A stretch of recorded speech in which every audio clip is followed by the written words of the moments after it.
नमस्कार दोस्तों, मेरे चैनल भक्ति भाव टीवी में आपका स्वागत है। तो दोस्तों, आज की इस वीडियो में मैं आपको सुनाने वाली हूँ महाराजा शिवी की कहानी। दानवीर महाराजा शिवी की कहानी। भारतीय धार्मिक कहानियों में महाराजा शिवी की कहानी प्रमुख है। पुरुवंश में जन्मे उशनर देश के राजा शिवी बड़े ही परोपकारी और धर्मात्मा थे। परम दानवीर राजा शिवी के द्वार से कभी कोई खाली हाथ नहीं जाता था। प्राणियों के प्रति राजा शिवी का बड़ा स्नेह था। उनके राज्य में हमेशा सुख शांति और स्नेह का वातावरण बना रहता था। ईश्वर भक्त राजा शिवी की चर्चा स्वर्ग लोक तक होती थी।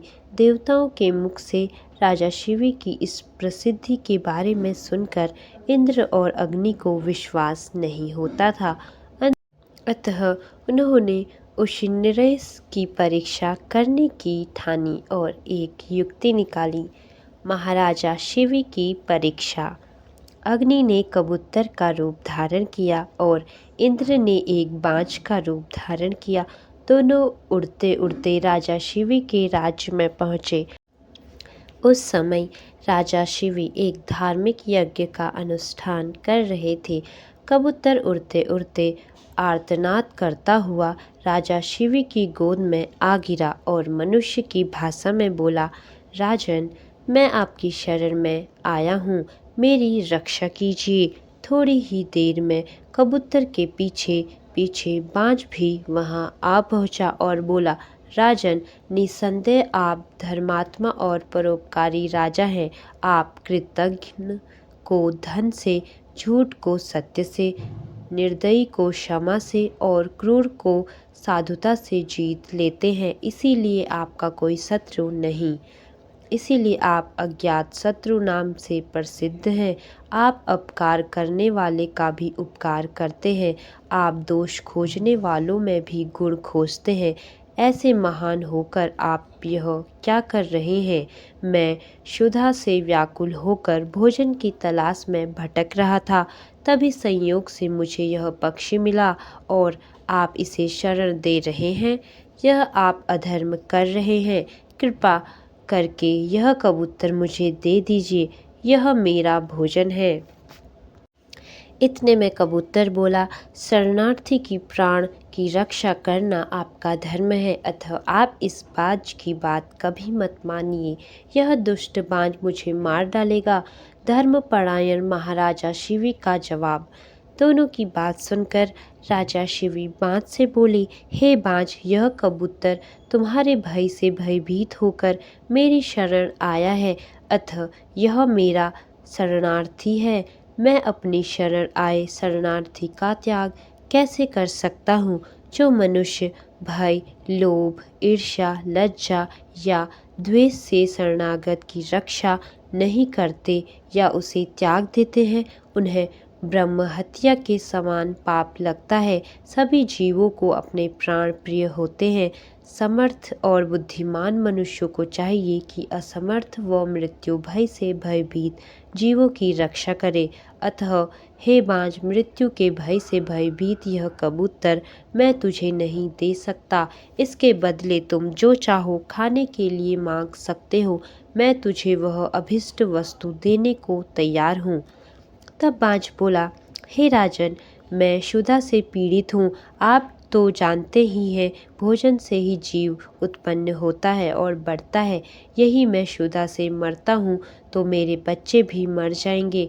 आपके एक कबूतर को बचाने से कई जीवों के प्राण जाने की संभावना है। हे राजन, आप ऐसे कैसे धर्म का अनुसरण कर रहे हैं जो अधर्म को जन्म देने वाला है? बुद्धिमान मनुष्य उसी धर्म का अनुसरण करते हैं जो दूसरे धर्म का हनन न करे। आप अपने विवेक के तराजू से तौलिए और जो धर्म आपको अभिष्ट हो वह मुझे बताइए। शरणार्थी की रक्षा धर्म है। राजा शिवी बोले, हे बाज, भय से व्याकुल हुए शरणार्थी की रक्षा करने से बढ़कर कोई धर्म नहीं है जो मनुष्य दया और करुणा से द्रवित होकर जीवों को अभयदान देता है। वह देह के छूटने पर सभी प्रकार के भय से मुक्त हो जाता है। धन, वस्त्र, गौ और बड़े बड़े यज्ञों का फल यथा समय नष्ट हो जाता है, किंतु भयाकुल प्राणी को दिया अभयदान कभी नष्ट नहीं होता। अतः मैं अपने संपूर्ण राज्य और इस देह का त्याग कर सकता हूँ, परंतु इस भयाकुल पक्षी को नहीं छोड़ सकता। हे बाँझ, तुझे आहार ही अभिष्ट है, सो जो चाहो सो आहार के लिए मांग लो। बाँझ बोला, हे राजन, प्रकृति के विधान के अनुसार कबूतर ही हमारा आहार है, अतः आप इसे त्याग दीजिए। राजा बोला, हे बाँझ, मैं भी विधान के विपरीत नहीं जाता। शास्त्र कहता है, दया धर्म का मूल है, परोपकार पुण्य है और दूसरों को पीड़ा देना पाप है। अतएव तुम जो चाहो सो दे सकता हूँ, परंतु ये कबूतर नहीं दे सकता। बाँझ की मांग। तब बाँझ बोला, ठीक है राजन, यदि आपका इस कबूतर के प्रति इतना ही प्रेम है तो मुझे ठीक इसके बराबर तोलकर अपना मांस दे दीजिए, जिससे मैं अपनी क्षुधा शांत कर सकूं। मुझे इससे अधिक और कुछ नहीं चाहिए। प्रसन्न होते हुए राजा शिवी ने कहा, हे बाज, तुम जितना चाहो उतना मांस मैं देने को तैयार हूँ, यदि यह क्षण भंगुर देह धर्म के काम न आ सके तो इसका होना व्यर्थ है। यह कहकर राजा ने तराजू मंगवाया और उसके एक पलड़े में कबूतर को बिठा दिया और दूसरे पलड़े में वह अपना मांस काट कर रखने लगे, लेकिन कबूतर का पलड़ा जहाँ का तहाँ ही रहा। तब अंत में राजा शिवी स्वयं उस पलड़े में बैठ गए और बोले, हे बाज, ये लो, मैं तुम्हारा आहार तुम्हारे सामने बैठा हूँ। पुष्प वर्षा और महाराजा शिवी इतने में आकाश से पुष्प वर्षा होने लगी, मृदंग बजने लगे। स्वयं भगवान अपने भक्त के इस अपूर्ण त्याग को देखकर प्रसन्न हो रहे थे। यह देखकर राजा शिवी विस्मय से सोचने लगे कि इस सब का क्या कारण हो सकता है। इतने में वह दोनों पक्षी अंतर्ध्यान हो गए और अपने असली रूप में प्रकट हो गए। इंद्र ने कहा, हे राजन, आपके जैसा धर्मपरायण और त्यागी मैंने कभी नहीं देखा। मैं इंद्र हूँ जो बाज बना था और ये अग्निदेव हैं जो कबूतर बने थे। हम दोनों तुम्हारे त्याग की परीक्षा लेने आए थे। हे राजन, ऐसे मनुष्य विरले ही होते हैं जो दूसरों के उपकार के लिए अपने प्राणों का भी मोह न करे। ऐसा मनुष्य उस लोक को जाता है जहाँ से फिर लौटना नहीं पड़ता है। अपना पेट पालने के लिए तो पशु भी जीते हैं, किंतु अभिनंदनीय तो वही मनुष्य है जो दूसरों के हित के लिए जीता है। इतना कहकर इंद्र और अग्निदेव स्वर्ग को चले गए।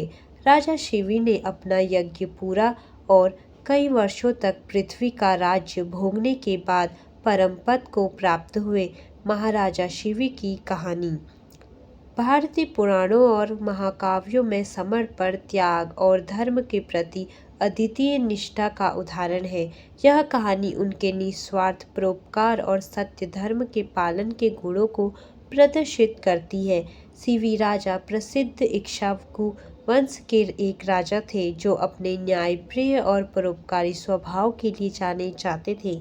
उनके त्याग की कहानी सबसे अधिक महाभारत और अन्य पौराणिक ग्रंथों में मिलती है। इस कथा से यह संदेश मिलता है कि सच्चे धर्म का पालन करने वाला व्यक्ति किसी भी परिस्थिति में अपने वचन और कर्तव्य से पीछे नहीं हटते, चाहे उन्हें कितना भी बड़ा त्याग क्यों न करना पड़े।